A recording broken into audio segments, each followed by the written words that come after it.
The following is a hockey podcast out of Vancouver and Surrey, British Columbia. It'll only consist of a lot of puck talk and even more BS, or in actual words, banter and satire. Enjoy, and as always, go Canucks go. A couple of months ago, after we traded for Marcus Pettersson, I almost broke up with my girlfriend. I don't want to hold her back, okay?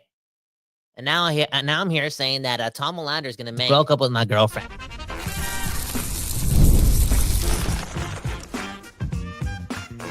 You're Locked On Canucks, your daily podcast on the Vancouver Canucks, part of the Locked On Podcast Network, your team every day.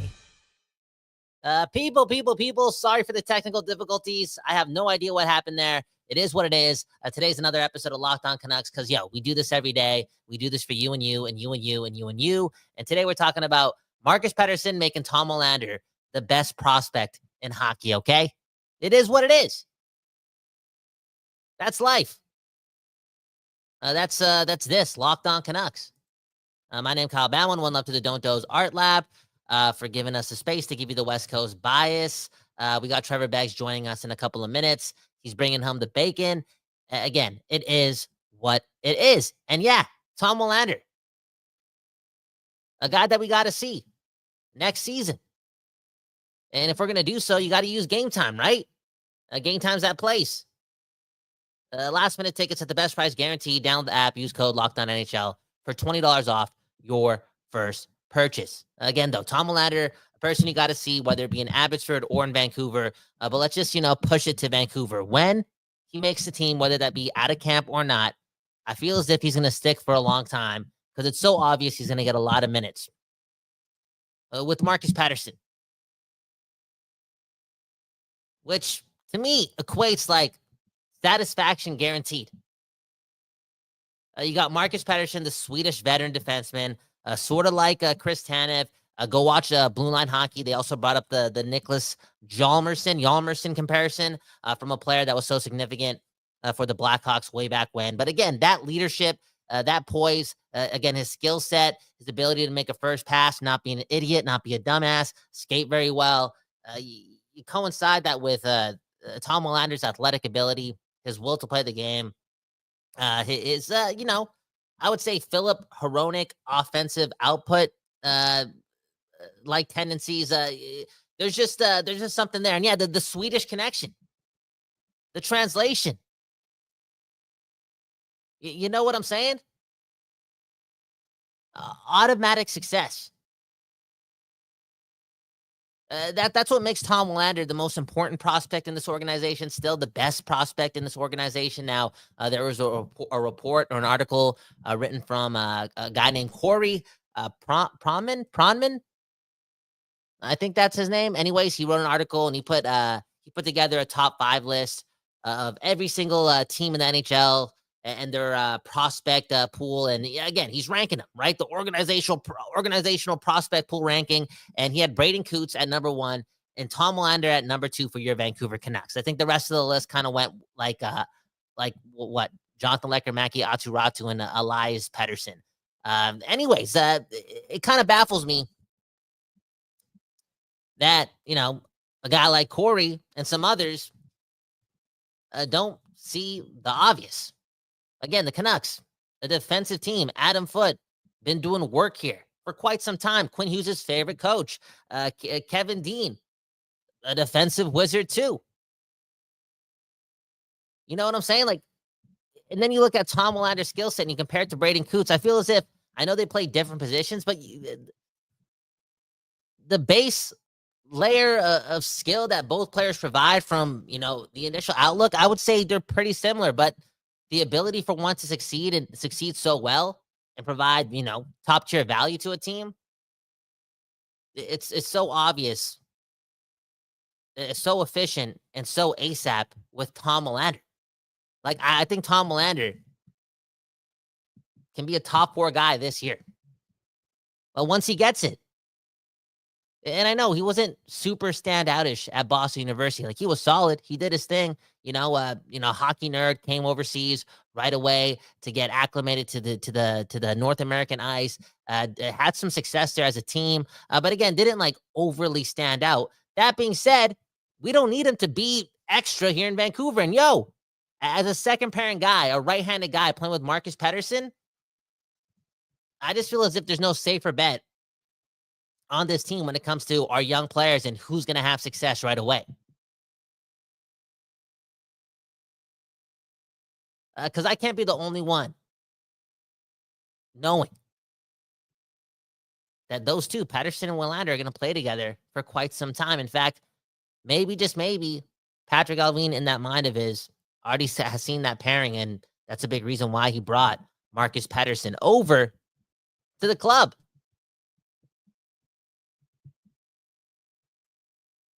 It's that chemistry. It's that ability to be dynamic. Again, if the Canucks can bolster a top four where it's Hronek and Hughes and Marcus Pettersson, you know, and Tom Willander, who gets it ASAP within the first 2 years of his career, like, dude, that's when you know this team has something above 99% of all the other teams in the league. And I wonder if that's enough for Quinn Hughes to stay. I know, I'm putting a lot of pressure on Tom Willander and Marcus Pettersson. But if those two click and Quinn Hughes sees that, oh, there's another young guy in the pipeline that's really, really good. Like, go watch the film on Tom Willander. Again, not the stats, not the micro stats. Just give him the eye test. And you kind of fall in love with the player. You see like a Rasmus Anderson type of guy. And that guy playing with Marcus Pettersson, come on. Boom, bam. If it equates to success, Quinn Hughes is going to know that it may not get better than this when you talk about decors in hockey. That's exciting. And I know Trevor now joining the show.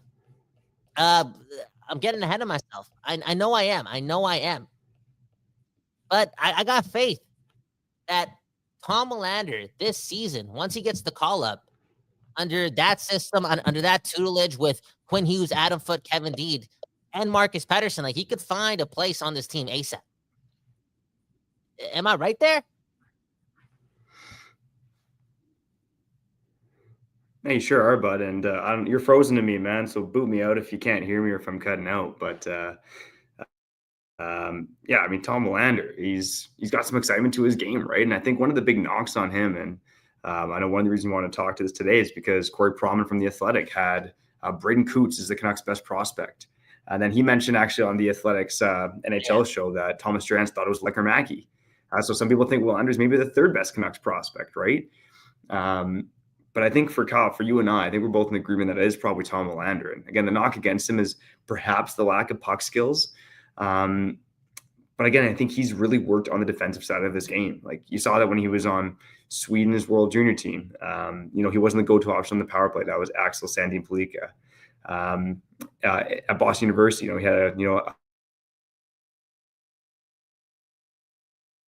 Oh, sorry. We had some more technical difficulties. It is what it is, okay? It is what it is. Trevor Beggs doing this show from wherever. And, hey, this ain't pro media. It's Locked On Canucks. All in all, though, Trevor touching on maybe the what's the right word to say? Maybe the assumption on Tom Willander's puck-moving ability is either overrated or also bleh, just average. Okay. Again, you see the eye test, you see the best of the best from him, and you're like, what are you talking about? This guy can move the puck. He can do it as good as Filip Hronek at some point in his career, maybe ASAP. Like, he's got that high end skill, but yeah, maybe on North American ice, he hasn't been able to do it all right away and bring that part to his game. But again, in year one, I don't even think he has to be a 30-point guy for him to give this team something different in their top four. Because I see his skill set, his base level skill, him being right-handed, and ultimately, like, me already thinking that he could give us more than Tyler Myers as a top four defenseman. And on top of that, you give this guy the experience right away. And isn't that important too? Like, giving our best defensive prospect a lot of experience in the top four, especially when we don't know what's going to happen with Quinn Hughes. Like me looking at this year being a big year for Tom Willander, and I'm not the only one saying this. Like, some people within the organization who are connected to people like that are saying, they expect this guy to actually make the team. Like, I think there's a plan here, again, with Adam Foote, Kevin Dean, Quinn Hughes, Marcus Pettersson, etc., to get this guy acclimated and take a shot and see if they can, again, bolster something different. Because, again, maybe that has a lot to do with Quinn Hughes and them wanting to see what they have in all their young defensemen. Or again, maybe it just has a lot to do with this team not wanting to dish out Tyler Myers as a top 4 defenseman again.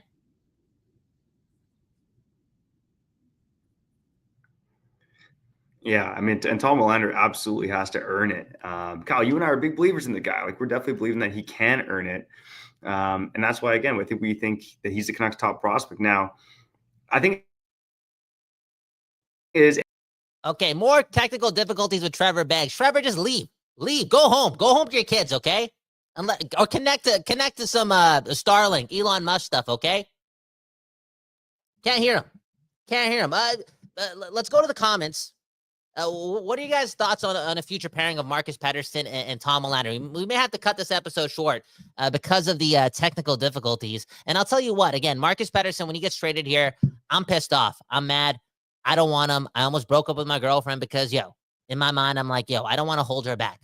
Again, I'm not getting married until we win a cup. Now we don't have JT Miller. And who do we have? Another Pettersson. I'm like, what's going on with the team? How did things switch so quickly when I was ready to plan the next 5 years of my life? And there I am again saying, baby, I don't want you to have the baggage of having a disgruntled Canucks fan in your life. Trust me, you don't want this. I'm also balding too, and she's well aware. I said, let me get out of here. That being said, fast forward to the now, and maybe again, this is because I'm absorbing a lot of positive Canucks content, or I'm absorbing, again, go watch the BlueLine Hockey video on the Canucks decor, and some of the stats he gave out regarding Marcus Pettersson and the Tanev comparison and the Nicholas Hjalmarsson comparison. You're like, this, you know what I'm saying? Like, this guy could actually be very, very, very good for us. Very good. And then I started dissecting like the whole like, we have Elias Pettersson and Tom Willander in the back end as well. Like, 2 Swedish guys that could learn a lot from Marcus Pettersson, make that transition a lot easier.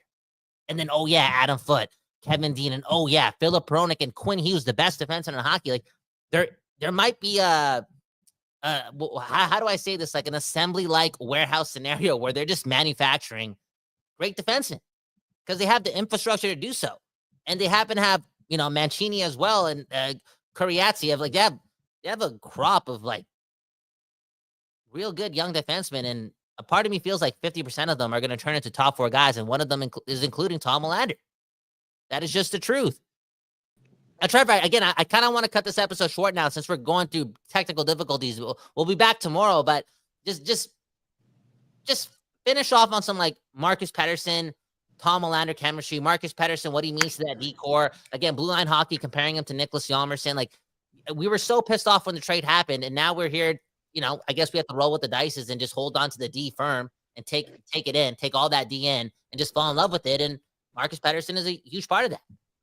Man, are you sure about cutting it short, man? This is the best part of my day right here, man. I've barely been able to be a part of it right now, man. So, but blame the Abbotsford Wi-Fi, man. But I'm leaving that in the dust, man. More on that. Let's talk about that tomorrow here on Locked On Canucks.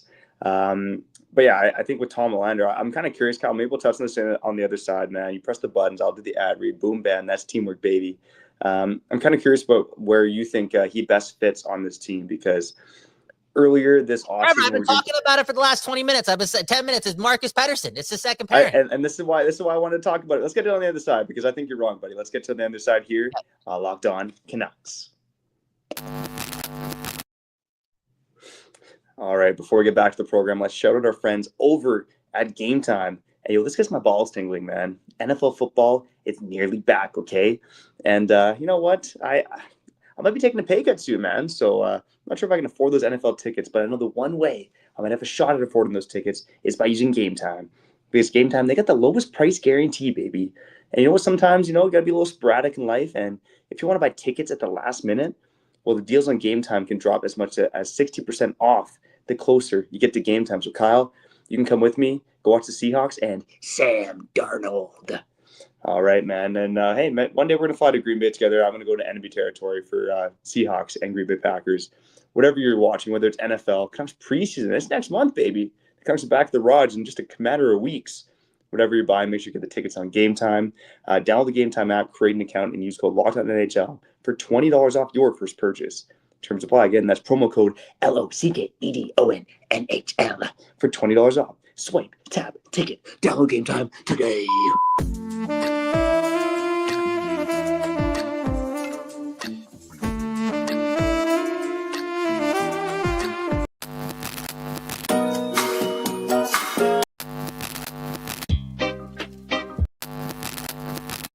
Okay, we back doing this, and that's talking about your Vancouver Canucks. My name's Kyle Bowen. That guy right there is Trevor Baggs. And yeah, once again, sorry for the technical difficulties. It is what it is. A lot of things going on. The cold open was ass. I started hearing playback, and Trevor Baggs' Wi-Fi is just, it's BS. It's BS. But yo, it's the off season. It's the summer. Who cares? Okay, we'll bring it in a couple weeks when training camp starts, okay? It is what it is. Because we, respect you and you and you and you. So much so that one day we are going to promise not to be late anymore. And one day we do promise to read more comments, like we're going to do right now. Okay, Scrawford is asking, you guys think Willander is ahead of DPD and Mancini in this lineup? Dan Jardine, the father of the program, saying Willander is definitely ahead of them.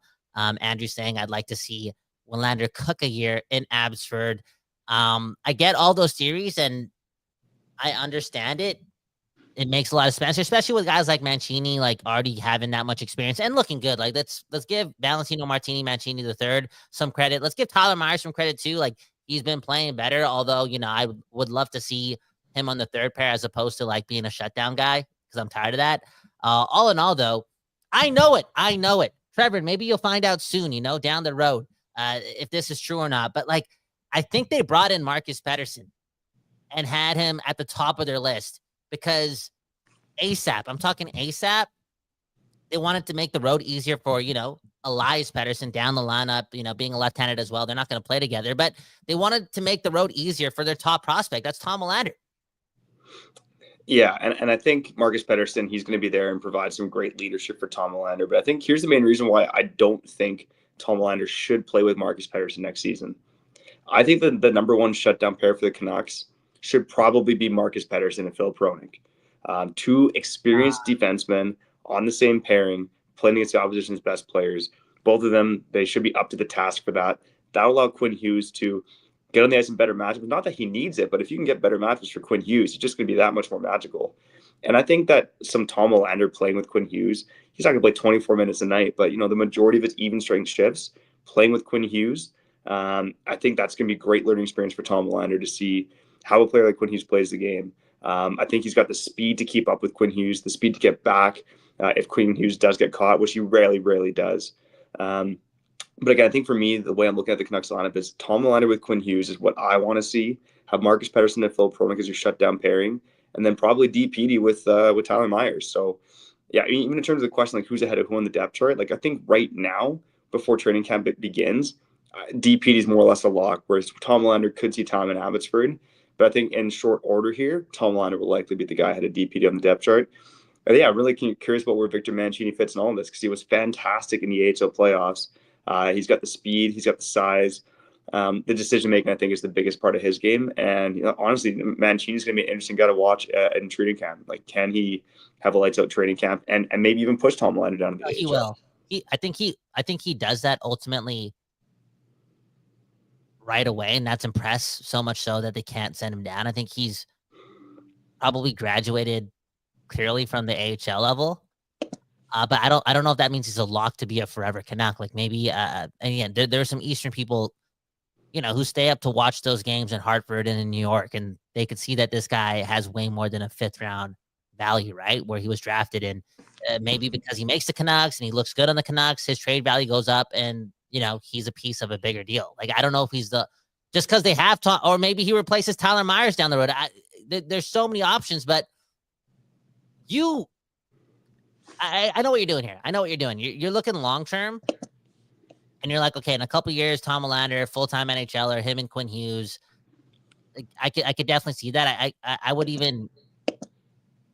I mean, I know Tom Willander's a better skater than Philip Pronik, but there's probably some fancy stat out there that down the road will compare like their surplus value to the game of hockey based on just all the positive shit they do, shift in and shift out. And it might be very comparable. Like they seem like top perfect number 2 guys. Like I keep bringing up Rasmus Anderson as like the ceiling for Tom Willander, and it's like, yeah, an 87, 88 overall defenseman. You need those guys, and the Canucks might have 3 of those guys if Tom Willander can reach his potential. But even then, so I find it mission impossible now, like complete mission impossible to split Quinn Hughes and Philip Hronek because it's worked for so long now, and Quinn Hughes don't want that. And I think, again, I keep bringing up BlueLine Hockey. Go check him out. Like, I think he was talking about this as well, and I'm paraphrasing because I'm not a fancy stats guy, but it's like anytime Quinn Hughes and Philip Hronek are on the ice, and obviously this has a lot to do with Quinn Hughes, but give some credit to Philip Hronek too, because he does a lot of work. Like he does his thing. His ability to complement Quinn Hughes is it's like, again, peanut butter, jelly, ketchup, and mustard, butter chicken and naan, or butter chicken and cheese pizza. I see people doing that too now. All in all, though, like he does a great job, and apparently they like dominate for like 70% of the game. Like if they're on the ice, I guess 66% of the time, like the plays in the other team's zone, and I just don't want to mess with that. Like they're just too. Sooner or later they're going to be telepathic with it. Is that if that's the therapeutic? Telepathic. Telepathic. You had it right, man. You had it right. There are therapeutic to watch, man. What do you like back there? Yeah, I mean, look, I see where you're going with it, but like I think you hit the nail on the head when you said a lot of that is Quinn Hughes. Like Quinn Hughes tends to drive play with no matter who he's with, and yeah, that pairing has been incredible together. But Philip Hronek also can handle his own pairing, and I personally would just like to see him play with Marcus Pettersson, have him in more of that shutdown role, and see what Willander can do with Quinn Hughes. I think that's a great guy to learn from, especially if they can get some softer matchups on the ice. Now, I'm seeing in the comments some love for Derek Forbort, right? Which certainly not the sexiest player on the Canucks, but a huge part of a really successful penalty kill last season. I wouldn't be surprised, and again, I've told you the pairings I want to see. I wouldn't be surprised if Forbort ends up as your third pairing left D or right D, and it really is a battle between D, PD, and Tom Willander for that 6th spot, and throw in Valentino Martinez into the mix too, because I think he's deserved to look there as well. So it really could be a competition between 3 pretty exciting young defensemen for who plays with Vancouver Canucks on opening night. Yeah, it's gonna be there. It's gonna be there, and I could definitely see one of them making it right away, because I think DPD is, I would say he's a sure bet. He got the confidence too. I don't know if he I assume and I hope that he had like an incredible offseason, like he's going to be a sure thing. I just want to see how it pans out by the time the year ends. You know what I'm saying? Like Valentino Martini the third, where he could be. Is he a trade piece? Is he a long part of the future? Obviously, Tyler Myers has like a no trade clause. He's not going anywhere. But is it important to keep a guy like Valentino Martini? Like if they give him limited minutes, does that keep like his extension at a low mark where they can kind of like, extend his shelf life with the Canucks and give him that opportunity to be a top 6 guy down the road and replace Tyler Myers and Derek Forbort and all these guys to be an everydayer and ultimately raise the floor of this team? I could see that as well. Tom Willander, I don't know. Something just tells me in my heart that based on him being right-handed, I just feel like he's going to get a long look. And if he has the smallest bit of success, even in the AHL, he's getting the call up ASAP. And because he's transitioning to, again, being under Adam Foote, Kevin Dean, and Quinn Hughes and playing with Marcus Pettersson, like he may be so comfortable right away. Like that's a pretty promising position for any prospect, let alone a top 15 pick who's, played decent. Like he played good at Boston University. I would say he looked really good for Team Sweden when he got the chance. And like, again, like that's when he's not going to be asked to carry the world. Now I know it's a top 4 role, but again, like look where he's playing. I feel like the plug and play option is like he couldn't find a better spot anywhere else in the league. Yeah, 100%. Like he is insulated by this group, which is a big bonus for Tom Willander. And yeah, I think we'll go through as we get into September. The guys we're most excited to see in training camp or preseason, and Willander's got to be near the top of that list. Now, Kyle, before we get to break here, rank the Canucks top tier prospects. Willander, Coots, Lekkerimäki. Like, how do you have them 1, 2, 3 in the Canucks prospect system, or do you have someone else in the top 3? Willander, I would go Willander, Aatu Räty, Lekkerimäki, then Braden Coots. Like, wow. Yeah, what do you mean? Aatu Räty, he impressed me, man. I got high hopes, and again, there hasn't been a lot of reports on how like what he's done this summer, because maybe he's been injured and stuff. I know like he was injured at the end of the season. I hope that's not the case. I hope he had another strong offseason and is able to build off what he did. But I just think that, like, just like Philip Hedl, based on the opportunity ahead of him, I just feel like they're going to seize it, you know? I like your bullishness on Atu Ratu. We've talked a lot about Atu Ratu this summer here on Locked On Canucks. I do think that's a bold take. I do think it's a pretty clear top three. I shouldn't say I think it's a clear top two. I think it's Willander and Coots, and then for me, it's a toss-up between Lekkerimäki and Ratu. Based on stealing, I'm going Lekkerimäki over Ratu, but I think it's Willander and Coots are the clear top two best prospects in the Vancouver Canucks system. It is what it is. I think a lot of people sleeping on Lekkerimäki too. Like, just not. Come on. I'm actually really surprised that what's his name? Casey Pullman. No, Corey Pullman. Corey Bowman. Corey Bowman. That's his name. The guy Bowman. Okay, the guy who wrote the article, Athletic. Yeah, I'm surprised that he's so high on Braden Coots, which I guess is a good thing too. I mean, it's not a bad thing. It's not like I've seen this guy play for more than a 2-minute highlight package. I compared him to Sam Bennett after what I saw, but I just think that, I don't know, Tom Willander, based on athleticism alone, like, we should be excited for that. Like, very excited for that. And now you throw in his athletic ability. This guy's I compared him to Eric Lindros because he was kind of holding out and I was pissed off at him, but at least he's got confidence. At least he got swagger. You know, he's got that with him as well. And then again, the insulation, bro, plug and play. You're behind the best defenseman in hockey. Adam Foote's your head coach. Marcus Pettersson, this guy speaks the same language as you. Is supposedly like one of the best teammates in hockey as well, co-signed by Sidney Crosby. Like, we may be surprised here. And if we're looking at best case scenario for the Vancouver Canucks this season, yeah, I hope that there's like you can't be using the word Lane Hudson with with that type of connection with Tom Willander, because different types of player, different type of opportunity. Lane Hudson, again, just incredible skill set, all that jazz. But I don't know. I don't know. Like, could this guy play 68 games this year and have 27 points and look comfortable? I'm not going to say that's impossible. No, it's not impossible. I wouldn't say that's the likely scenario, but it's not impossible. I mean, look what Brock Faber did in year one, and I think Brock Faber and Tom Willander, that's a pretty fair comparable for Tom Willander. All right, Kyle, let's cut to break, wrap up on the other side. I do want to touch on a couple comments and talk about a couple waiver-eligible Canucks and what the Canucks should do with those players. That's coming up next on Locked On Canucks. Boom, boom, boom.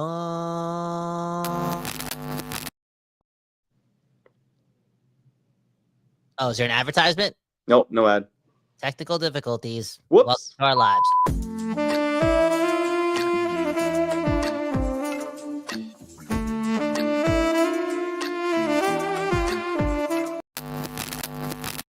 Okay, we back doing this, talking about the Canucks, getting into a training camp shape. It is what it is. Today was today. It's August 26th. The sun is in my eyes. It's been one of those episodes when it comes to, again, being a little all over the place. That being said, hit the like button, share the show, hit the links in the bio, support the show. Happy wives equal happy lives. And it matters, man. They oh, baby, like, don't worry, baby, my dreams are coming true. Like, I got you. I'm gonna build us a house and get you a tree and all that stuff. And like, oh my, like, you keep saying that, but where's the tree? Where's the house? If I show them that the video had 47 likes on YouTube, like, she's gonna be a bit more patient, Trevor. Oh, the likes go a long way. I feel like my wife loves me more when we get at least 40 likes on a video. So it matters a lot, man. Happy wife, happy life. And hopefully there's happy fans will be happy wife. Exactly. And I don't want to get waved by my girlfriend. That's true, man. That's true. Hey, speaking of being waved, man, nice segue. There's 3 waiver-eligible Canucks who have a shot at making this team in training camp, and it is the newly signed Vitaly Kravtsov, Arshdeep Bains is now waiver-eligible, and Linus Karlsson is waiver-eligible as well. Cal, how do you think that plays into the situation? I know Max Sasson is not waiver-eligible. Neither is Ty Mueller. Neither is Jonathan Lekkerimäki. Should the Canucks, prioritize, if they have a good camp, keeping those guys on the roster? And maybe the better question is, like, between Kravtsov, Karlsson, and Bains, who would you be most upset about losing on the waiver wire? Well, Kravtsov can go back to Russia. Like, it's okay. I mean, sorry. But you know what I'm saying? Like, it's all good. Yeah, he's he's got an gone. uphill battle, and I feel the same way. It's Yeah. didn't show much at the NHL level the first time. Had a good season in the KHL, but seems like he tailed off in the playoffs, especially kind of like digging into some game tape there. Yeah, for me, I'm going with the Surrey bias, man. It's RC Baines is the guy I'd be most worried about losing on waivers. Because I do think it's pretty close between Carlson and Baines. Like Carlson's the guy that I think is going to have a leg up because he outproduced Baines last year. But to be honest, there's room for both of those guys to make this roster. Like, even if you look at Puckpedia right now, they have 13 forwards on the Canucks roster, including Linus Karlsson. It also includes Nils Amon, who I think we've all kind of forgotten about. But I think there's a path for both Baines and Karlsson to make this team, with them kind of rotating as the 13th forward if there's no other injuries during training camp or preseason. Yeah, that's. I got the Surrey bias too, so it's like I don't want to lose RC Baines yet. I feel as if there's such a possibility there for him to be like such a big factor in our bottom six and become like a bit of a folk hero. It'd be nice. It'd be nice. Yeah, man. Definitely. We've had so many Swedish players. It'd be nice to have some more Surrey players just, do their thing. That being said, Linus Karlsson, like, I don't want to poo-poo on him too much because, he was the biggest factor in the Abbotsford Canucks winning a Calder Cup outside of Archer Shelovs. And last year in the NHL, he proved me wrong. You know what I'm saying? Like, he looked better. He had moments. I feel like he had just as many like top end games than Dakota Joshua when it came to like what they did at their best on the ice last year. Yeah, it's gonna be interesting. I wonder if they get picked up though. Like, RC Baines gets scooped up off waivers. Yeah, I would say it's possible. I wouldn't say it's likely. I think what the teams right there, buddy. What's that? It's a great podcast in there, man. Yeah, sometimes the truth is kind of boring, man. Yeah. Look, I mean, another NHL team's got to play them. So you look at some of the bottom feeding teams like Chicago, San Jose, but usually they have their own young guys that they prefer in the organization. I do wonder about some of the teams that the Canucks face in the playoffs, right? The Colorado Eagles, Colorado's affiliate, Texas Stars, Dallas's affiliate. Like Colorado was a little thin at forward. Maybe after they saw some of those guys down there, like they might try to poach one of them. The Tucson Roadrunners, Utah's affiliate, they tend to have a lot of good young guys in their system. I would put the odds at either of them getting claimed if they go through waivers at like 20%. I still think it's possible. But I also think there's a shot for both of them to make this team here. Like, it wouldn't shock me to see both Linus Karlsson and RC Baines make this team. And, there's a lot of people who think that, Baines, Karlsson, Sasson should like be aligned for the Canucks, which I'm not going to go that far, but I wouldn't be surprised to see if these guys have really good camps, right? And they kind of get like they have an easier path to making the roster because you can lose them on waivers. It gives guys like Jonathan Lekkerimäki and Max Hassan, like, they really have to wow Canucks brass at training camp for them to get a spot in this team over Karlsson or Baines. Yeah, I hope Lekkerimäki has a good camp. I feel like last year, so many of us got jaded because of how disappointing of a season it was. Like, it was arguably the most disappointing season in Canucks history. I'm not talking about statistical. I'm talking about expectations, drama. Yeah, for sure. And it created like this, everything sucks here, outside of Quinn Hughes and whatever, right? And Kiefer Sherwood. And it's like, dude, Lekkerimäki year one, chill out, If he had 8 goals in 57 games or 70 games total of NHL and AHL experience, and I'd be a little worried about him. But this guy was good in AHL, really good.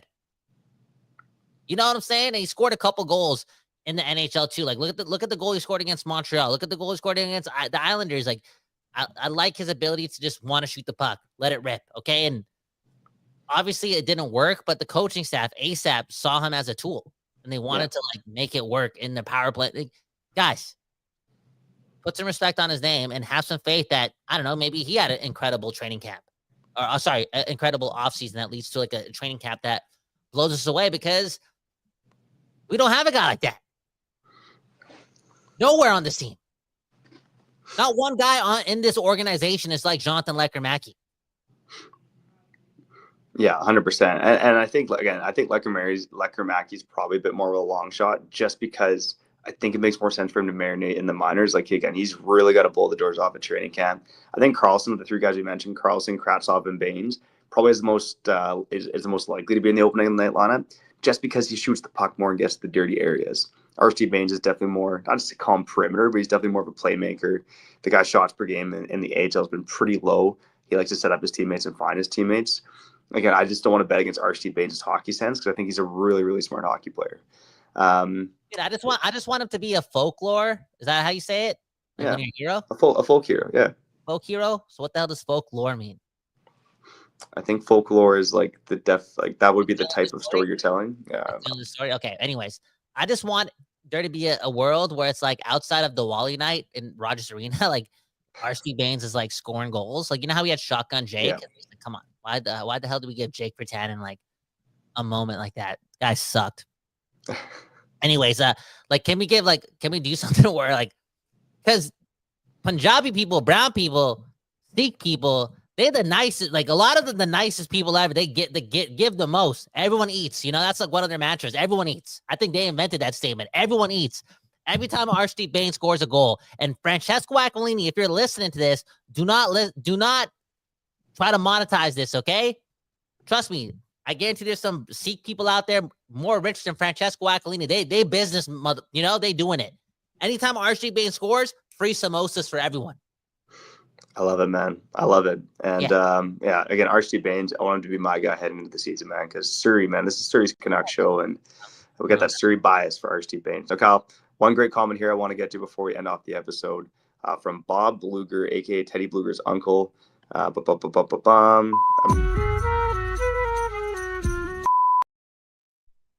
Do you got it from Bob Bluger? It's not showing up for me, man. Okay, I thought you had it. If Ratty scores more goals than Teddy Bluger this season, I'll buy a Ratu jersey. Is that what you're saying? Nope, but there was one that you started about using hockey metaphors. Tell us more about the first time you and Begsy made love. Man, oh man, I remember the night very well, man. It was a Halloween party. Okay. Kyle dressed as a drunk uncle. I was dressed as Scooby-Doo, and man, there's something about you kissing the bottle of Crown Royal that just got the juices flowing, man. Decided to shoot my shot, and I saw you getting all liquored up there, and just wanted to crash the crease and get in the blue paint. Kyle, I'll let you finish the story. Nothing, dude. Absolutely nothing. I don't like the lies, man. I don't like the lies, man. All right, man. It is what it is. Now, me and Trevor did go to a Halloween party way back in the day. He was dressed up as Shaggy. I was a drunk uncle, and Trevor Beggs got punched in the face. That's why I do have a very punchable face. I've been told that before. I hate you sometimes, not gonna lie. Yeah, you can punch me in the face anytime you want, bro. No problem. Okay, let's get out of here, man. All right, that was another episode of Locked On Canucks. Again, if you like what we're doing, make sure you share the episode with a friend. Go like and subscribe on YouTube on the podcast side. Go follow us. And if you'd be so kind, leave a 5-star review. Man, oh man, I'm getting closer to bigger changes in life. Let's get to the big announcement tomorrow. At least a big announcement for me. I'm pretty stoked about this. I'm stoked about the future of Locked On. I'm stoked to be doing this for you and you moving forward, perhaps in even bigger capacity. Okay, let's get to that tomorrow. Again, I'm Trevor Beggs. That guy's Kyle Bowen, and you've been listening to Locked On.